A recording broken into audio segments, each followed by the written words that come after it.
Petit conte en japonais. Le lapin blanc qui voulait traverser la mer. C'est un texte accessible à des personnes, je dirais, autour du JLPT N5, peut-être entre le N5 et N4. Il y a quelques mots de vocabulaire un peu plus compliqués, mais vous inquiétez pas, on va voir tout ça ensemble. Et comme d'habitude, merci à tous ceux qui me soutiennent avec les abonnements Twitch, les dons de soutien, tout ça. N'hésitez pas à me suivre un petit peu partout et à regarder les replays sur YouTube. On y va ? Alors, donc vous voyez que c'est un petit lapin blanc qui a un gros problème.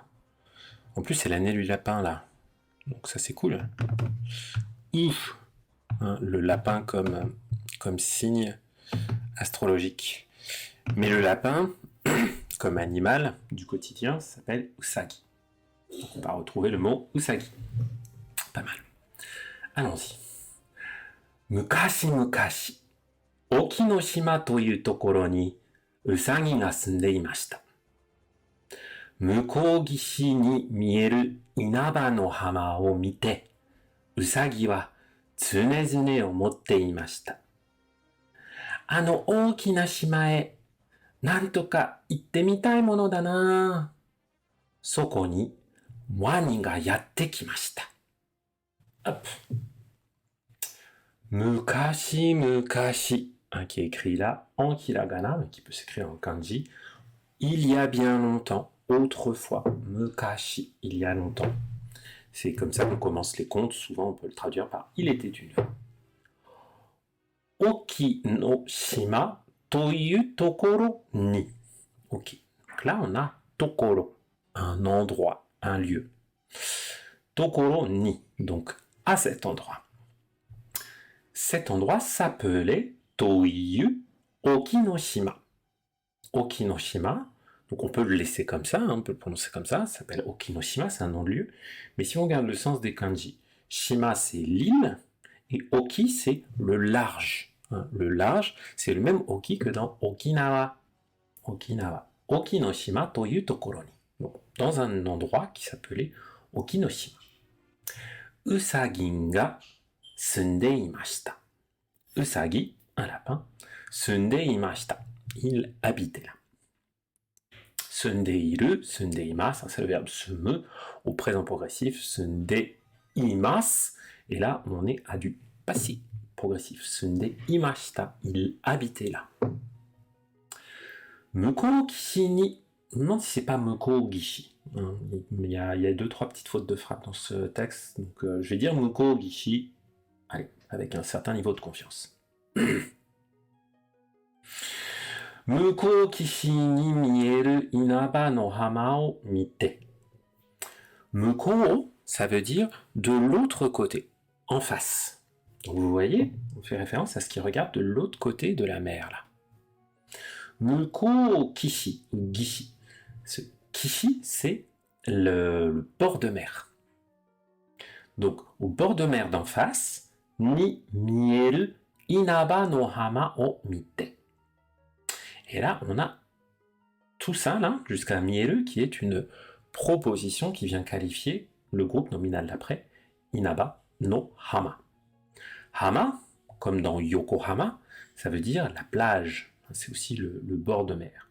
Mukou gishi, là on dirait plutôt que le bord de mer, c'est plutôt la rive, quelque chose comme ça. Hein. Bref, c'est de l'autre côté de la mer, en face. Mukou gishi ni mieru, être visible. Inaba no hama. Donc, Inaba no hama, on peut dire la plage de Inaba. Le deuxième kanji de Inaba, vous embêtez pas à le mémoriser, enfin c'est du compliqué, c'est pas du Juryo kanji. Donc, la plage d'Inaba, qui était visible de l'autre côté de la mer, hein, sur la rive d'en face, o mite, donc il regardait, miru, hein, il était en train de regarder, là, il voyait la plage de l'autre côté de la mer. Usagi wa tsunezune omotte imashita. Usagi wa, donc toujours notre lapin, qui raconte « Hey, coucou Sophie, merci de venir à mon live sur Insta. » Mais ça se passe sur Twitch si tu veux lire du japonais avec moi. Donc, tsunezune. Comment on va traduire ça? Tsuneni, ça veut dire toujours, de façon habituelle, de façon ordinaire. Là, on a tsunezune. Donc, on a tsune qui est répété 2 fois. Donc, ça veut dire constamment. Usagi wa tsunezune omotte imashita. Omotte imasu, il pensait. Voilà ce qu'il se disait sans arrêt. Omotte imashita. Donc, sans arrêt, il se répétait, ah tiens, qu'est-ce qui se répétait? Eh bien, c'est la citation qu'on a juste après, ouvrez les guillemets. Ookina shima e, nantoka itte mitai mono da na. Ookina shima e. Ookina shima. Donc, notre île, et la particule qui indique la direction. Donc, vers cette île, ookina shima e, nantoka. Donc, ookina. Ookina, c'est énorme, très grand. Oki, c'est juste quelque chose de grand, mais quand on met okina, donc la version adjectif en na, donc la version invariable de l'adjectif, ça veut dire quelque chose qui est... ça rajoute un petit côté un peu subjectif, un peu, c'est énorme, quoi, c'est immense, quoi, ça me semble immense à moi. Okina shimae, vers cette île, cette énorme île lointaine, enfin pas lointaine, mais vers cette île-là, nantoka itte mitai mono da na. Alors vous avez dit, il y avait un petit peu de, peut-être des points de grammaire qui sont plus N4 là. Donc nantoka, nantoka, vous voyez juste avant itte mitai, juste avant le groupe verbal là, nantoka, d'une façon ou d'une autre. D'une façon ou d'une autre. Nantoka, voilà. Par tous les moyens, où j'aimerais bien pouvoir arriver à faire ce truc-là. Nantoka itte mitai. Itte mitai, c'est la forme en te miru. Itte, c'est iku. Itte mitai. Hey Joshua. Sorry, most of my content is for French speakers, but hey, you hear me speak Japanese anyway. Donc, nantoka itte mitai mono da na. Donc, quand il dit ça, ça veut dire itte mitai, itte miru. La forme en te miru, c'est quand on fait quelque chose et qu'on veut voir le résultat. C'est pour ça qu'il y a cet auxiliaire miru, qui vient du verbe miru pour voir. Alors, petite question dans le chat. C'est le même toka qu'on entend dans les discussions entre japonais. C'est sans doute le même toka grammaticalement, ouais. Non, toka. Mais c'est pas le même usage. Là, ce nantoka, c'est d'une façon ou d'une autre. Mais quand on donne des exemples de choses, par exemple, j'aimerais bien manger un Mont Blanc ou un cheesecake, on pourrait dire cheesecake toka, Mont Blanc toka, nanka, amai mono tabetai. Donc c'est similaire, mais là c'est juste pas le même usage. Donc nantoka itte mitai mono da na, itte mitai. Donc pour revenir à temiru, souvent on va le traduire par essayer de faire quelque chose. Mais c'est pas essayer pour voir si on y arrive. C'est je veux y aller pour voir ce qu'il y a là-bas. C'est essayer pour voir le résultat. Donc nantoka itte mitai mono da na. Ce mono, c'est pour un peu insister sur le caractère explicatif de la phrase. Alors vraiment ce que j'aimerais, voilà, ça me donne un peu son caractère, je dirais, un peu obsessionnel. C'est un peu comme un no dana, mais mono dana, ça insiste, quoi. C'est totalement optionnel. On pourrait avoir nantoka itte mitai na, ça marcherait très bien. Mais itte mitai mono dana, ça insiste. Et ce na que vous avez à la fin, c'est pour montrer que c'est une réflexion qui se fait à lui-même, ce na là. Soko ni wani ga yatte kimashita. Wani ga yatte kita. Soko ni wani ga yatte kimashita. Sur ce, soko ni, ou ici, hop. Soko ni wani, le le wani, donc c'est je vais y arriver. Un crocodile, bien sûr. Un crocodile. Wani ga yatte kimashita. Yatte kuru, c'est venir, débarquer. C'est genre, tiens, il est arrivé. Il y a un petit côté genre surprise. Tiens, il débarque de nulle part, il est là. C'est pas qu'on c'est pas qu'on l'attendait, qu'on avait rendez-vous, quoi. Ah, il y a Tekita, il est venu là, et toc toc, badaboum, c'est lui. C'est lui le croco.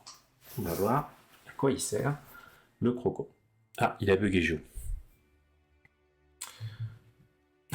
Ça a tranché. Désolé les amis, ça a bugué. Normalement, sur le replay, ça devrait être comme ça, un enregistrement local, ça devrait être clean. Donc, en tout cas, on a le... coucou Lilou Dallas, d'ailleurs. Je savais pas vu que tu étais là. On a notre super crocodile. Ah non, est-ce que le crocodile, il va manger le lapin? Mais non, vous inquiétez pas. Coucou Fuji Yanjichi. Donc, Oi, Wani-san ya, watashi tachi, usagi to Wani-san tachi to wa, dochi ga oi to omou? Alors, d'abord, on va traduire cette petite phrase-là. Donc, Oi, eh oh, Oi, Oi, Wani-san ya. Hein, ce ya, là, c'est un petit côté, je sais pas, dialecte, là. Et toi, le monsieur le crocodile? Watashi tachi usagi, nous les lapins. To Wani-san tachi, et vous autres, les Watashi tachi usagi to Wani-san tachi to wa. Ah, là on a un usage très sympa de la particule to, c'est quand on compare des choses. D'un côté, Watashi tachi usagi to, d'une part, Wani-san tachi to wa, donc nous autres les petits lapins, et vous autres les crocos, dochi, hein, qui est la version un peu casuelle de Dochira, lequel des deux, hein, ça montre une alternative. Dochira. Dochiga oi to, hein, Dochiga oi, lequel est le plus nombreux?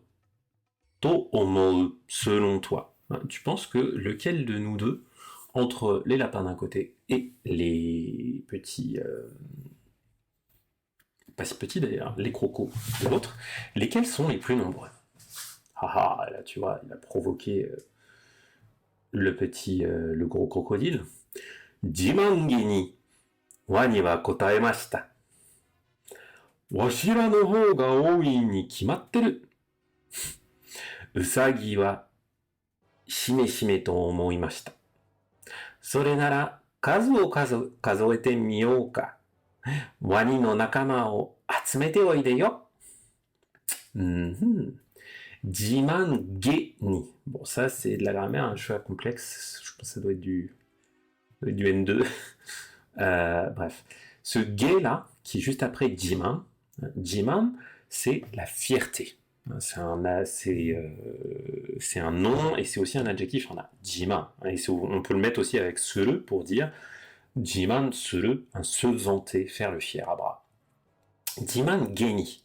Ça veut dire, oups, d'ailleurs j'ai mon téléphone qui commence déjà à avoir des signes de faiblesse. Bon. Tchac. Donc, Jimangeni wani wa kotaemashita.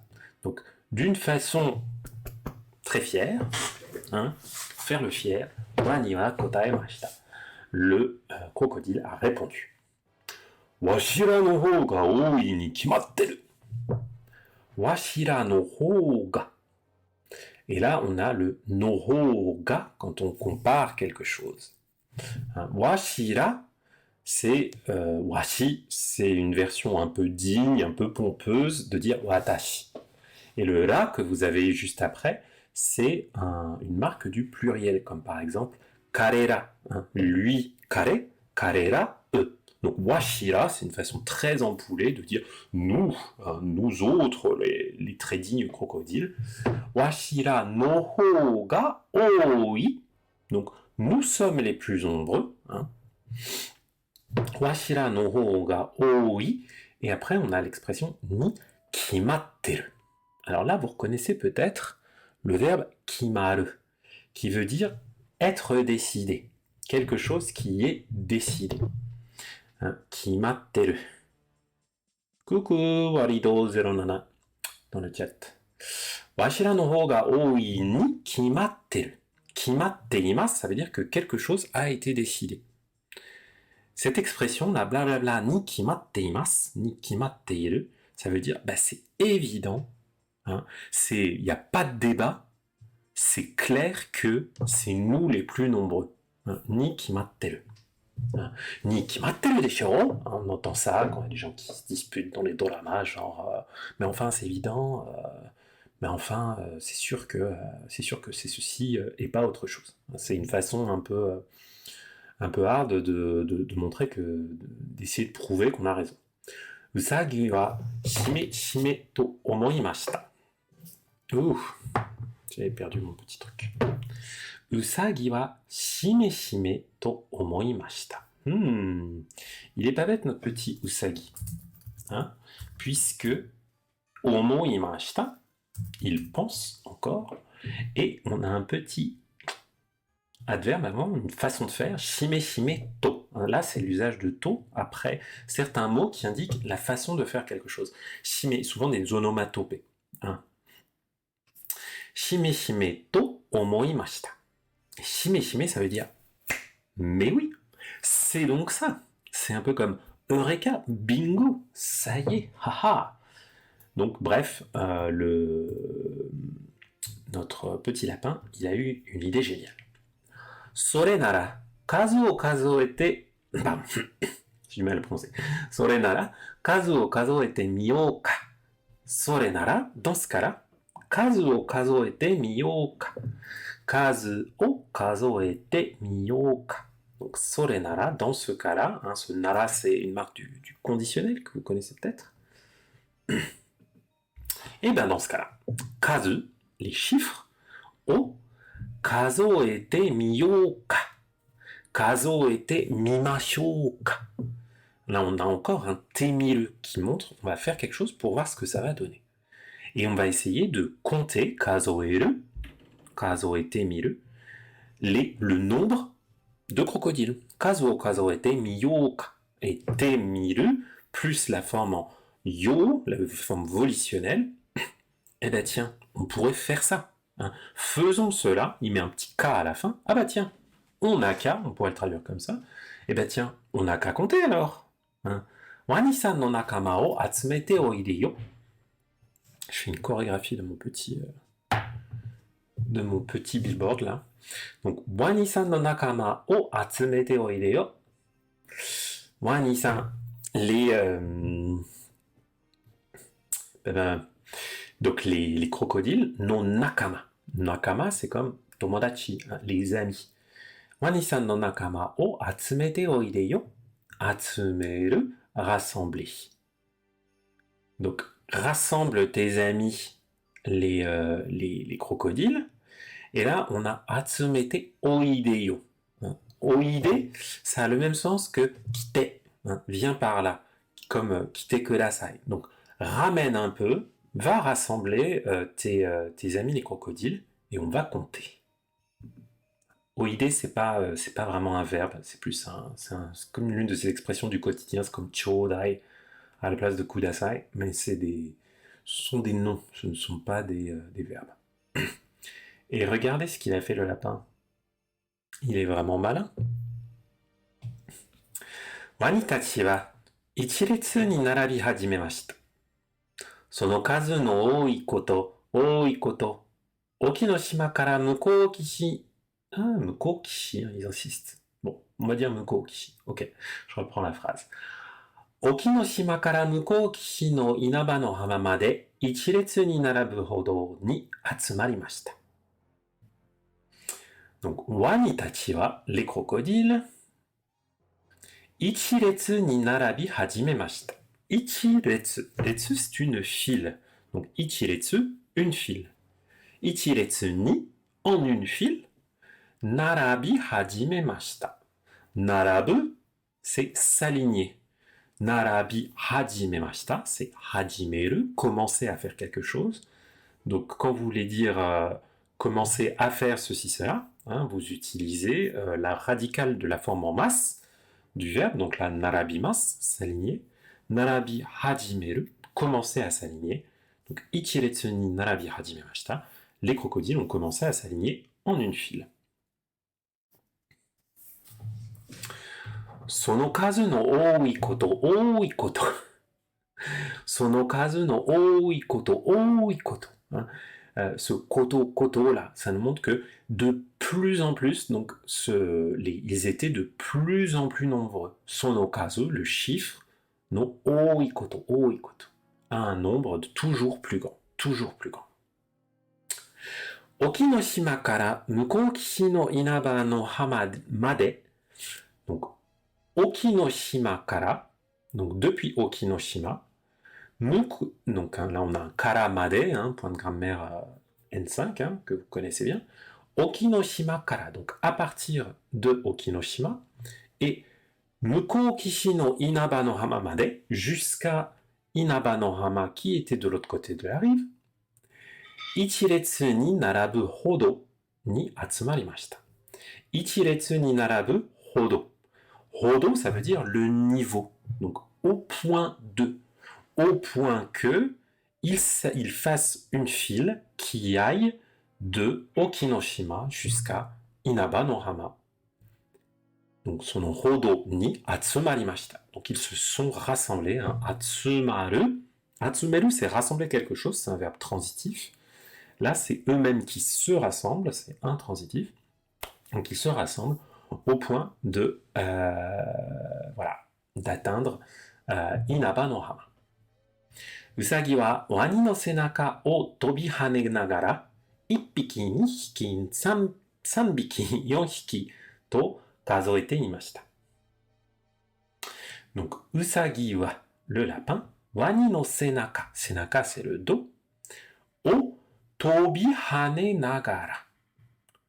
Tobihaneru, donc tobu c'est sauter hein, ou voler.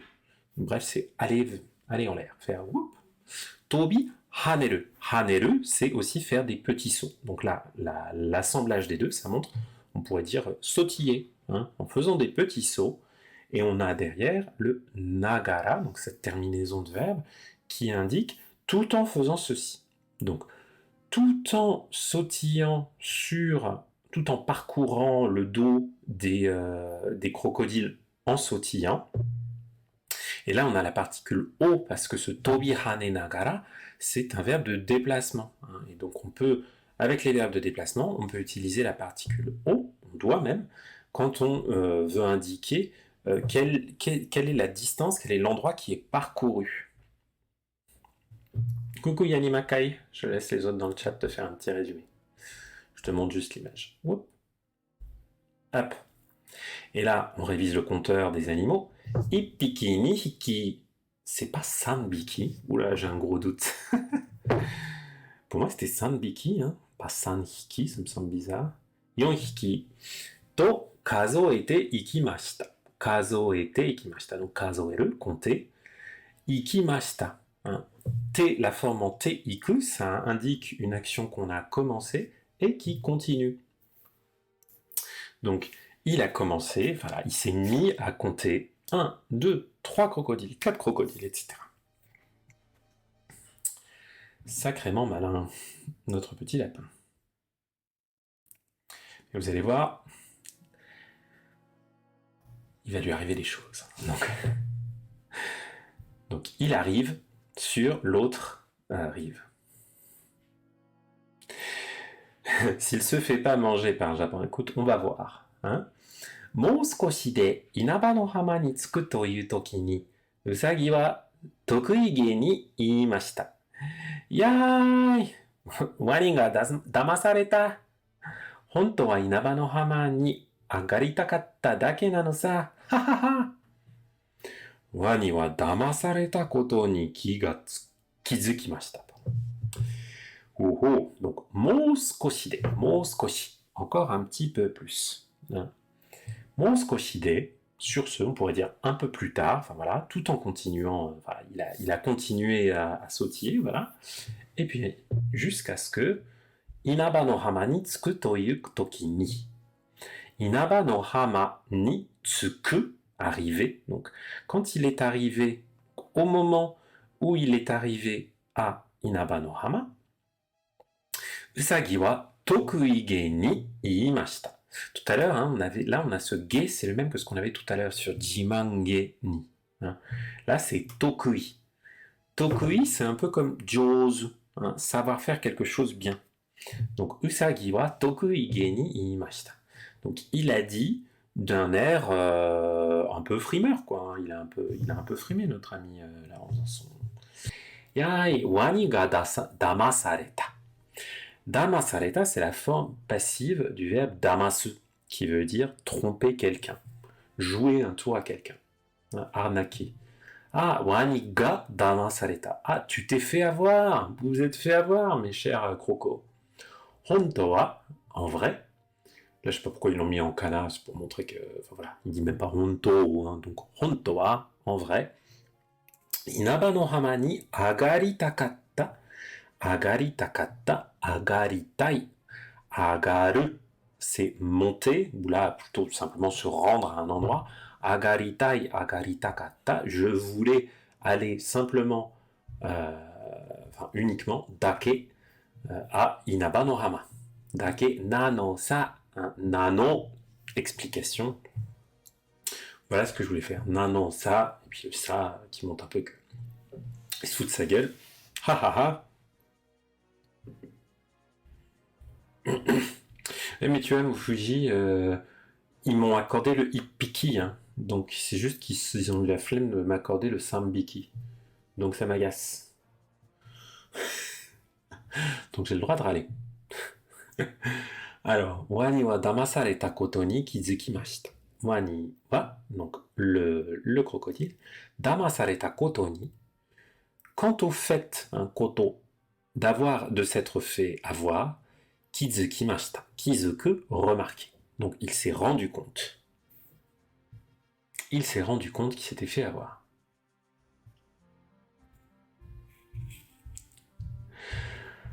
Alors, et là vous allez voir, c'est moche ce qui se passe. Et oui, le pauvre lapin se fait attaquer par les crocodiles. Donc, Wani wa tossa ni usagi o tsukamae, sono ookina kuchi de usagi no kawa o haide shimaimashita. Et là, ça devient gore. Là, ça devient gore. Donc, tossani. Wani wa tossani. Immédiatement, tout de suite, d'un coup, usagi o tsukamae.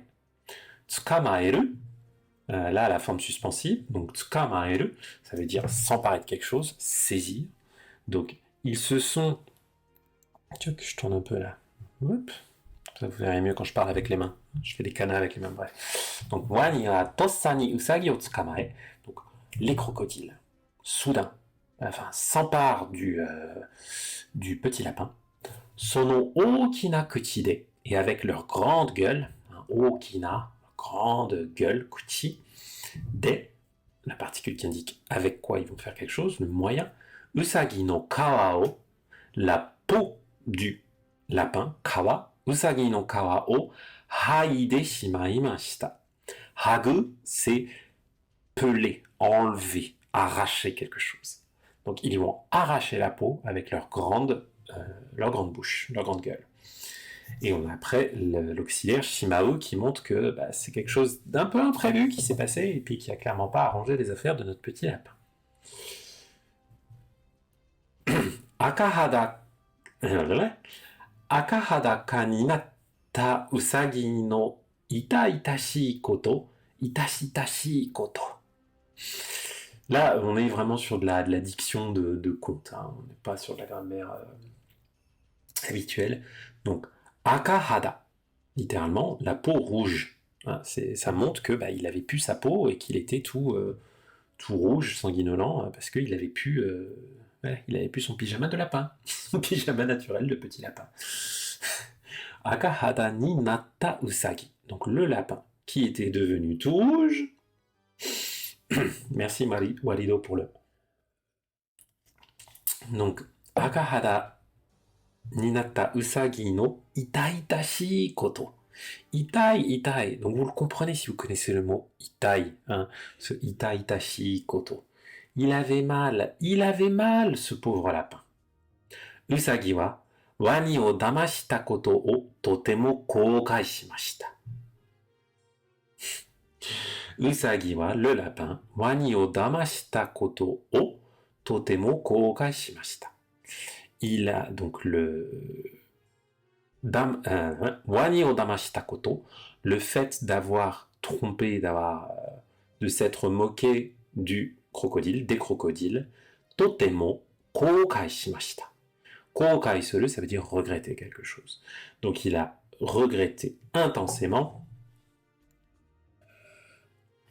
le fait de s'être ainsi moqué des crocodiles. Ben oui. Hein, mais les choses vont s'arranger. Puisque vous voyez qu'il y a un personnage étrange qui arrive et qui va aider notre pauvre lapin tout nu. Sokoe, Jishu Jinja no Kami-sama de aru Oku... Ah oui. J'ai toujours du mal à lire ce truc-là. Je vais dire plutôt à partir de la quantité. Donc, Okuninushi no Mikoto ga yatte kimashita. Donc, cette personne s'appelle Okuninushi no Mikoto. Ok? Donc, c'est un personnage qui est associé dans le Shinto à un temple, un sanctuaire qui était tout près, qui était à cet endroit-là. Parce qu'en fait, ce que je vous ai pas dit, c'est que cette histoire, je l'ai trouvée sur... D'ailleurs, je l'ai pas trouvée, c'est ma prof de japonais qui me l'avait fait lire pour le fun. Et sur le site du Jishu Jinja. Voilà, donc c'est une légende qui est associée au Jishu Jinja. On va y revenir. Donc, Sokoe, Jishu Jinja no Kami-sama de aru Okuninushi no Mikoto ga yatte kimashita. Donc on a encore ce verbe yatte kuru, hein, venir, arriver quand on t'attend pas vraiment. Donc, qui est arrivé? Donc c'est Okuninushi no Mikoto, qui est le dieu, la divinité, Kami-sama, hein, de Jishu Jinja, du temple Jishu, du sanctuaire Jishu, hein, sanctuaire Shinto, temple bouddhiste. Voilà, c'est pas la même religion. それはかわいそうに体を川の真水で洗い、ガマの方で覆いなさい。そうすれば元通りになるよと優しく教えました。それはかわいそうに。これはかわいそうに。Kawaiso, à ne pas confondre avec kawaii, hein, qui veut dire mignon. Kawaiso, c'est terrible, c'est digne de pitié. Hein. Donc, c'est terrible ce qui t'arrive. Karada, ton corps. Karada o kawa no mamizu de arai. Va le laver, va le baigner dans l'eau claire. Je ne sais pas exactement ce que ça veut dire ce mamizu. Ce ma là, c'est la vérité, l'authenticité. Mizu, c'est l'eau. Mamizu, ouais, voilà, l'eau fraîche. Hein. L'eau pure, on peut dire. Va te laver le corps dans l'eau pure et fraîche de la rivière. Gama no ho de oinasai. Donc là, on a un vocabulaire un peu compliqué. Gama no ho. Gama, c'est cette plante-là. Je ne sais même plus comment ça s'appelle. C'est pas du roseau. Ça s'appelle bulrush en anglais. J'ai complètement oublié ce que c'est.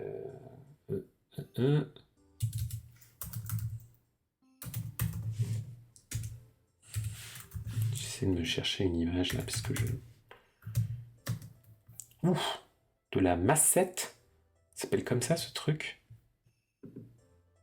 C'est un roseau? Pas.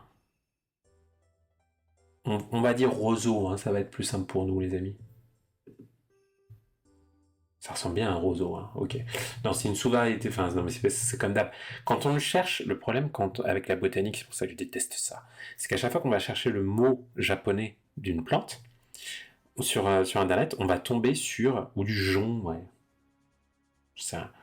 Ah, vous savez, les plantes, c'est pas mon truc. Hein. La dernière fois, j'avais confondu les poireaux et les oignons. Hein. Vous n'avez pas mangé chez moi.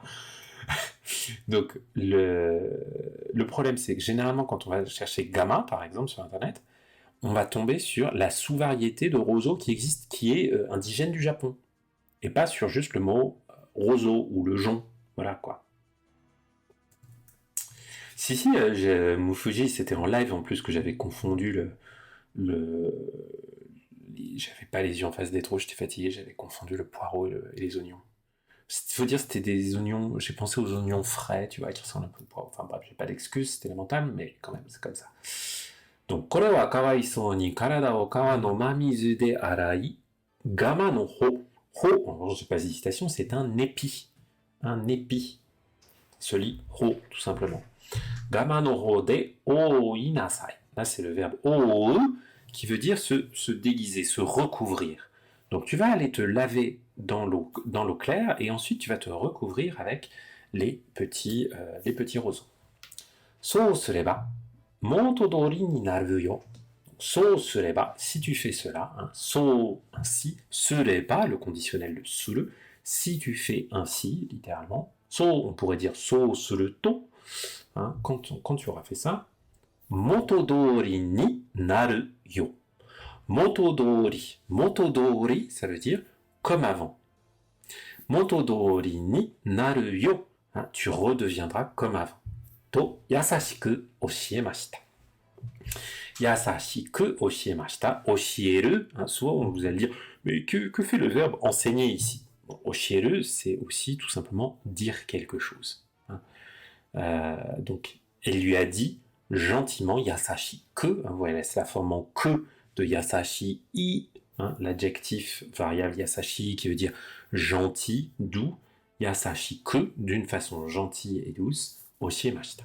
Donc, notre divinité qui s'appelle Okuninushi no Mikoto, elle ne pouvait pas s'appeler Dada ou je sais pas quoi, bref. Donc, et regardez comme il va bien à la fin notre petit lapin. Hein? Usagi wa Okuninushi no Mikoto no iwareta tori ni shimashita. Notre lapin donc.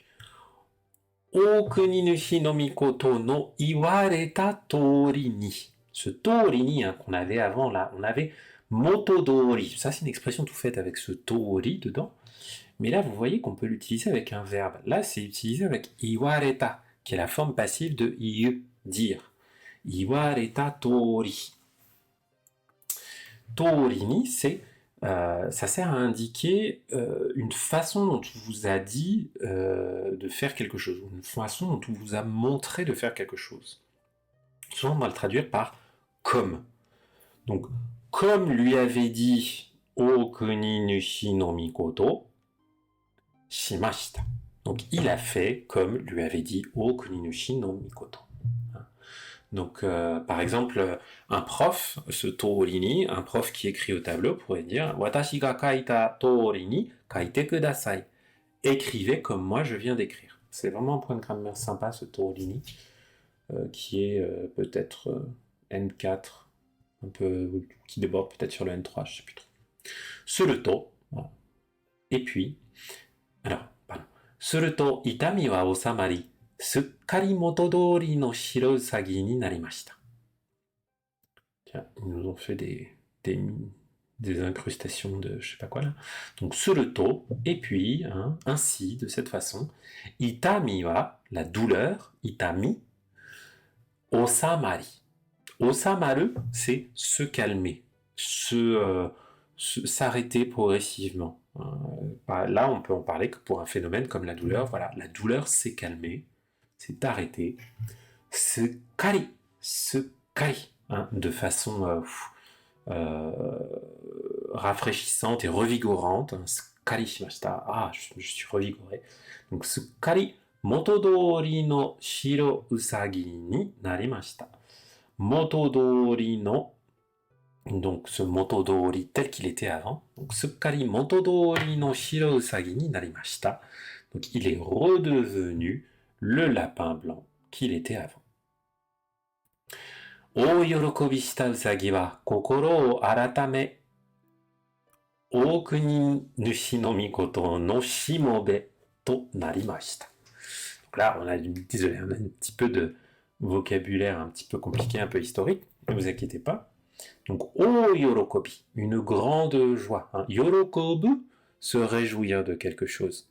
Donc, o yorokobi shita usagi wa, le lapin qui s'était réjoui ainsi, hein, o yorokobishita, là ça vient qualifier usagi. Kokoro o aratame. Alors, kokoro o aratame, qu'est-ce que ça veut dire? Aratameru, c'est renouveler, répéter quelque chose, changer quelque chose, réviser, je regarde d'autres... ouais, voilà. Hein. Réformer, corriger, voilà.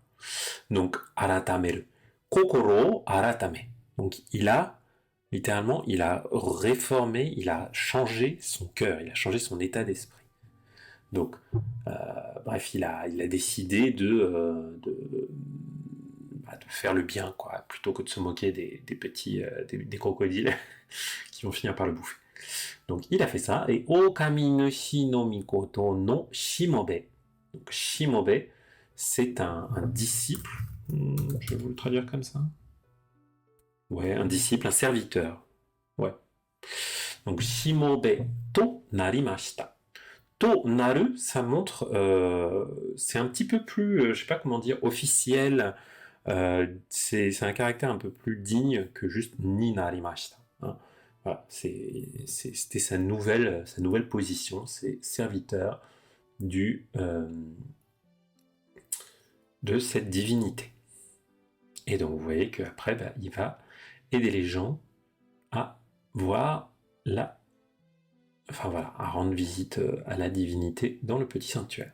Donc, Usagi wa orei ni Okuni Nushi no Mikoto o utsukushii Yagami Hime no tokoro ni otsure shi futari o hiki asemashita.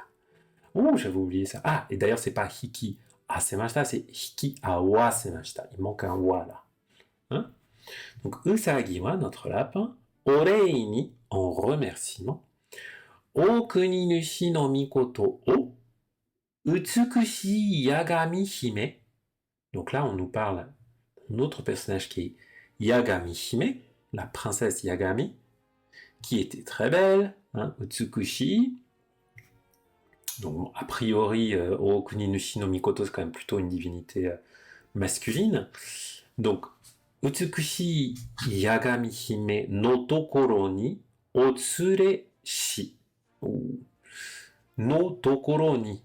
Donc, à l'endroit où se trouvait la belle Yagami Hime, la belle princesse Yagami, otsure shi. Là, c'est le verbe tsureru, qui est à une forme... il s'est repenti exactement. Merci pour la bonne formulation tout à l'heure. Père de Japon, je l'avais pas vu. Donc, otsure shi, c'est otsure suru, enfin tsureru, accompagné, à une forme plus respectueuse. Donc, il a accompagné son nouveau maître, donc Okuni Nushi no Mikoto, et futari o hiki awasemashita. Il les a fait se rencontrer. Futari o hiki awaseru, ouais, se faire rencontrer, ça doit être ça. Exactement, hein, les introduire. Donc il les a présentés, voilà. Il les a présentés l'un à l'autre. Subete wa Okuni Nushi no Mikoto no yasashii kokoro ga omichibiki ni natta goen datta no desu. Et là encore, il me manque un petit kana, là, ils n'avaient pas la place. Donc c'est michibiki. Là c'était awase, là c'est michibiki. Donc subete wa, tout cela, Okuni Nushi no Mikoto no yasashii kokoro ga omichibiki ni natta goen datta no desu. Bon. Goen datta no desu. Goen, c'est, on pourrait dire, le destin, ou le... ouais, quelque chose comme ça, le destin, la providence, quelque chose comme ça. Datta no desu. Ou son entremise, je sais pas vraiment. Elle va être chiante à traduire celle-là, c'est pas, on va y arriver. Donc tout cela, c'était, on pourrait dire c'était le résultat ou c'était le fruit de, comment dire, ah non pardon, là c'est plus le N dans le sens un lien, tu vois, un lien du destin je sais pas comment dire, donc un lien qui a été donc michibiki ni natta, donc qui a été vers lequel ont été emmenés nos petits tourtereaux grâce à, hein, par l'esprit de gentillesse de Okuni Nushi no Mikoto. Donc comment je pourrais faire, voilà. On pourrait dire voilà ce lien, voilà, cette union qui relève du destin a été entraînée par, a été rendue possible par l'esprit charitable, on pourrait dire ça, voilà, Yasashi Kokoro, l'esprit charitable de Okuni no Shinomikoto. Voilà. Le lien de la destinée. Destinée. Jishu Jinja ni omatsuri sarete iru enmusubi no kami-sama no iware ga koko kara hajimarimashita. Oh. Là, on a encore le N. Hein. Ce N-là, c'est un kanji que j'aime beaucoup. Ça veut dire l'affinité, vous voyez. Donc, c'est aussi le fait... N ganai, ça veut dire qu'il n'y a pas d'affinité, on ne s'entend pas forcément bien. Voilà. Jishu jinja ni omatsuri sarete iru enmusubi no kami-sama no. Donc, Jishu jinja ni, donc dans le sanctuaire Jishu, ni omatsuri sarete iru enmusubi. Donc enmusubi, c'est le fait justement de tisser des affinités, notamment, on peut vouloir aller au temple pour soit avec son amoureux, pour un peu sceller notre union, ou prier ensemble pour que notre relation se passe bien, ou alors simplement prier pour essayer de trouver quelqu'un dans sa vie, quoi. Enmusubi, c'est tout ça le enmusubi. Donc, omatsuri sarete iru enmusubi no kami-sama no iware. Donc, iware, c'est dérivé de iwareta, hein, iwareru, qui est la forme passive de iu. Donc, iware, c'est quelque chose qui est dit. Donc, c'est une... on pourrait dire c'est l'origine de l'histoire. L'origine de cette histoire. Donc, l'origine de cette... comment on pourrait dire Enmusubi no kami-sama no iware. Donc, l'origine de je vais y arriver. Le fait que cette divinité qui est particulièrement bénéfique pour les rencontres et pour la bonne entente des couples, ou le mariage, on pourrait dire, hein, le matchmaking, voilà, hein, on pourrait dire comme ça, pour les rencontres amoureuses, on pourrait dire. Donc, l'origine de ce caractère divin, enfin de cette divinité qui est vénérée au Jishu Jinja quant à son rôle de matchmaker, eh bien, elle provient de la Koko kara hajimarimashita. Ça a commencé à partir de cette histoire. C'est un petit peu foireux, ma traduction. Mais je pense que vous avez à peu près capté le sens. Donc finalement, tout va bien pour notre petit lapin, même s'il a quand même gardé une petite veste rouge, peut-être en souvenir de sa mésaventure. Ouf.